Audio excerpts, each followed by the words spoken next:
सबसे पहले आप इन दो लड़कियों को देखिए। इनमें से एक हिंदू लड़की है और जबकि दूसरी मुसलमान लड़की है, लेकिन ये दोनों एक साथ चर्चा का केंद्र बनी हुई हैं। इसका कारण जानकर एक पल के लिए आप इन दोनों लड़कियों की हिम्मत की दाद दिए बिना नहीं रह पाएंगे। दरअसल इन दोनों बहादुर लड़कियों ने अमेरिका में माइक्रोसॉफ्ट के एक प्रोग्राम के अंदर बिल गेट्स के सामने ही उनको वो सब कुछ कह डाला जो कहने के लिए लोगों को 1000 बार सोचना पड़ेगा।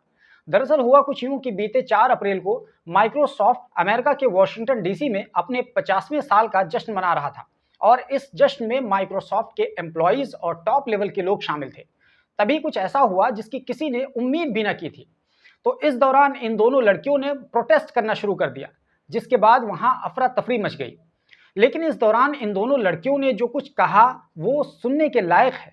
इन दोनों ने, जिनमें से एक का नाम इब्तिहाल अबू सईद है और दूसरी लड़की का नाम वानिया अग्रवाल है, इन दोनों लड़कियों के प्रोटेस्ट के पीछे का कारण ये था कि हाल ही में एक रिपोर्ट सामने आ गई जिसमें यह पता चला कि माइक्रोसॉफ्ट कंपनी ने इजरायली फौज को एआई टेक्नोलॉजी की सेवाएं देने का मुआहदा कर रखा है और इसी माइक्रोसॉफ्ट के एआई की मदद से इजरायली फौज फिलिस्तीन में ऑपरेशन कर रही है, खासकर गज्जा में, और अपने टारगेट को सटीक तौर पर निशाना बनाने में कामयाब होती है, जिसकी वजह से अब तक खासकर गज्जा के अंदर 50,000 से ज्यादा नागरिकों की शहादत हो चुकी है।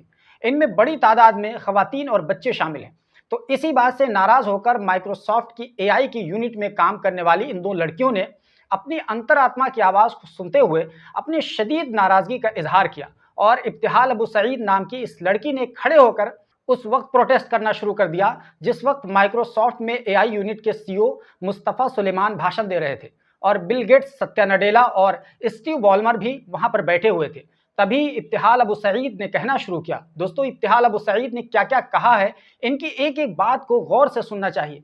इब्तिहाल ने कहा कि मुस्तफ़ा, तुम्हें शर्म आनी चाहिए। तुम एआई को बेहतरी के लिए इस्तेमाल करने की बात करते हो, लेकिन ये जेनोसाइड के लिए इस्तेमाल हो रही है। 50,000 लोग मारे गए हैं। तुम्हारा एआई हमारे इलाके में टैंकों की मदद कर रहा है। और मुस्तफ़ा, तुम सीरिया के रहने वाले हो और तुम ये सब जानते हो, लेकिन तुम जंग के सौदागर हो। You are the war profiteer. तुम लोग जंग के फायदा उठाने वाले लोग हो। ऐ मुस्तफ़ा, एआई का इस्तेमाल जेनोसाइड के लिए करना बंद कर दो। तुम्हारे हाथ खून से सने हुए हैं। पूरा माइक्रोसॉफ्ट मासूमों के खून में डूबा हुआ है। तुम लोग यहाँ किस तरह का जश्न मना रहे हो जबकि माइक्रोसॉफ्ट की मदद से बच्चों को मारा जा रहा है। Shame on you all. तुम सबको शर्म आनी चाहिए। इस पर मुस्तफ़ा सुलेमान की तरफ से कहा जाता है, थैंक यू, मैंने तुम्हारा प्रोटेस्ट सुन लिया है। और उसके बाद इब्तिहाल अबू सईद को वहां से पकड़कर बाहर कर दिया जाता है। लेकिन इब्तिहाल ने इतनी सारी बातें जाते जाते कह डाली और दुनिया को बता दिया कि माइक्रोसॉफ्ट की सच्चाई क्या है, उसकी हकीकत क्या है। उसके बाद जब सवाल जवाब का सेशन था और इस दौरान माइक्रोसॉफ्ट के CEO Satya Nadella, Bill Gates और स्टीव बॉलमर का पैनल डिस्कशन चल रहा था, तभी भारतीय मूल की एक लड़की वानिया अग्रवाल ने भी प्रोटेस्ट करना शुरू कर दिया। और सबसे पहले वानिया अग्रवाल ने अपनी पहचान बताते हुए कहा कि मैं माइक्रोसॉफ्ट की एम्प्लॉय हूं। उसके बाद वानिया ने कहा, शेम ऑन यू ऑल, यानी तुम सबको शर्म आनी चाहिए। यू आर हिपोक्रेट्स, यानी तुम लोग मुनाफिक हो। वो आगे कहते हैं कि गज्जा के अंदर 50,000 लोगों का कत्ल माइक्रोसॉफ्ट की टेक्नोलॉजी की वजह से हुआ है। तुम लोग उनके खून पर जश्न मना रहे हो। इजराइल से डील खत्म करो। इस दौरान वानिया अग्रवाल को भी पकड़कर वहां से बाहर निकाल दिया गया। इस प्रोटेस्ट के बाद वानिया अग्रवाल ने कंपनी को एक मेल लिखा जिसमें उन्होंने अपना इस्तीफा सौंप दिया और कहा कि मेरी आत्मा यह गवारा नहीं करती है कि मैं एक ऐसी कंपनी का हिस्सा रहूं जो जेनोसाइड में मदद कर रही है। वानिया अग्रवाल का आखिरी दिन 11 अप्रैल 2025 को होना था, लेकिन माइक्रोसॉफ्ट कंपनी ने उन्हें इससे पहले ही निकाल दिया। नौकरी से निकाले जाने के बाद वानिया अग्रवाल ने लोगों से अपील की कि वो जितना हो सके माइक्रोसॉफ्ट का बाइकआउट करें, चाहे माइक्रोसॉफ्ट गेमिंग हो, सरफेस डिवाइसेस हो या को पायलट हो, इन सब का बाइकआउट करें। वानिया ने यह भी बताया कि इसी तरह अक्टूबर 2024 में माइक्रोसॉफ्ट ने 2 और एम्प्लॉयज को नौकरी से निकाल दिया था क्योंकि उन्होंने भी गज्जा के बारे में प्रोटेस्ट किया था। एक का नाम अब्दुल मोहम्मद था और दूसरे का नाम हुसाम नसर था। तो वानिया अग्रवाल ने कहा कि इंसानियत बचाओ, नौकरी नहीं। आपको बता दें कि वानिया अग्रवाल एक भारतीय मूल की इंजीनियर हैं और वो माइक्रोसॉफ्ट कंपनी के एआई डिपार्टमेंट में काम कर रही थी। हालांकि वानिया अग्रवाल जो कि मजहब के एतबार से हिंदू हैं, लेकिन उन्होंने जिस तरह गज्जा के मजलूम मुसलमानों के हक में आवाज़ उठाते हुए अपनी नौकरी को लात मार दी, ये मौजूदा दौर में इंसानियत की एक ऐसी मिसाल है जिसकी जितनी भी तारीफ की जाए कम है। खासतौर पर इस हाल में जब सूट बूट और टाई पहनकर एसी के कमरों में बैठकर अंग्रेजी में गुड़ी गुड़ी बातें करने वाले लोग बेनकाब हो चुके हैं। यहाँ तक कि मानवता और ह्यूमन राइट की वकालत करने वाले अच्छे अच्छे देशों और लोगों के चेहरों का दोगलापन खुलकर सामने आ चुका है। और भारत में भी बहुत बड़ी संख्या में ऐसे लोग पाए जाते हैं जो लोग गज्जा के लोगों की हालत पर खुश होते हैं, और वो इस्लाम और मुसलमानों से नफरत की इंतहा को पहुंच चुके हैं। इस हालत में भी एक हिंदू लड़की वानिया अग्रवाल ने इंसानियत की वो आला मिसाल कायम की है जो मुसलमानों के हिस्से में भी बहुत कम आती है। तो इस लड़की को दिल से सल्यूट है और मुबारकबाद है इस लड़की के पैदा करने वाले माँ बाप जिन्होंने एक दर्दमंद दिल रखने वाली लड़की को जन्म दिया है। और इसी तरह इब्तिहाल अबू सईद ने भी किया है। इब्तिहाल अबू सईद वैसे तो एक फ़लस्तीनी है, लेकिन फिलहाल वो कनाडा में रहती हैं और वो भी वानिया अग्रवाल की तरह इंजीनियर हैं और वो भी माइक्रोसॉफ्ट के एआई यूनिट में काम कर रही थी। और इस प्रोटेस्ट के बाद उन्हें भी कंपनी ने नौकरी से निकाल दिया है। लेकिन नौकरी से निकाले जाने के बावजूद ये दोनों लड़कियां अपनी बातों से 1 इंच भी पीछे हटने के लिए तैयार नहीं हैं। इब्तिहाल ने एक इंटरव्यू में कहा कि वो अपने उसूलों से समझौता नहीं कर सकती, चाहे उसकी कीमत कुछ भी चुकानी पड़े। उन्होंने फ़लस्तीनियों के साथ इजहार यकजहती करते हुए कहा कि वो अपनी आवाज़ को बुलंद करती रहेंगी।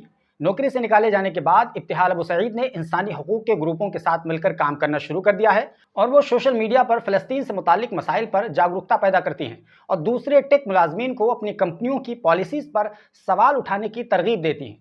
दिलचस्प बात यह है कि इतना सब कुछ होने के बावजूद माइक्रोसॉफ्ट ने ना ही इन लड़कियों की बातों का खंडन किया है और ना ही इसकी तस्दीक की है कि इनकी टेक्नोलॉजी बराह रास्त इजरायली फ़ौज की कार्रवाइयों में इस्तेमाल होती है।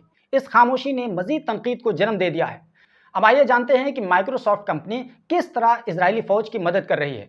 तो दरअसल माइक्रोसॉफ्ट ने 2021 में इजरायली फ़ौज के साथ एक डील साइन की थी और इस डील का मकसद फ़ौज के ऑपरेशनल डेटा को डिजिटलाइज करना था, जिसके तहत माइक्रोसॉफ्ट का अजूर नाम का क्लाउड प्लेटफॉर्म इजराइल के साथ डिफेंस मिनिस्ट्री और फौज के साथ होने वाली डील के तहत काम करता है।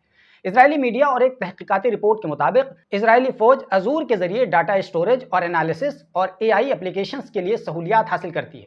ये टेक्नोलॉजी फौज के इंटेलिजेंस, निगरानी और टारगेट को निशाना बनाने में मदद करती है।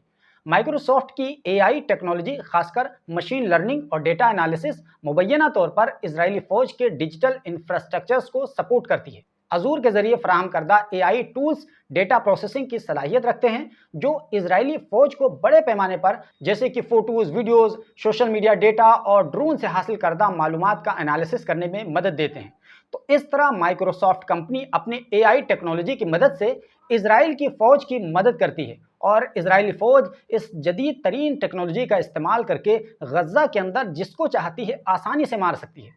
बस वही लोग बच सकते हैं जो टनल के अंदर रहते हैं। तो इन लड़कियों को जब इसके बारे में जानकारी मिली तो इन्होंने माइक्रोसॉफ्ट कंपनी के सरकर्दा लोगों के सामने अपना प्रोटेस्ट किया और दुनिया के सामने इन्हें जलील कर दिया और अपनी नौकरी को ठोकर मार दी।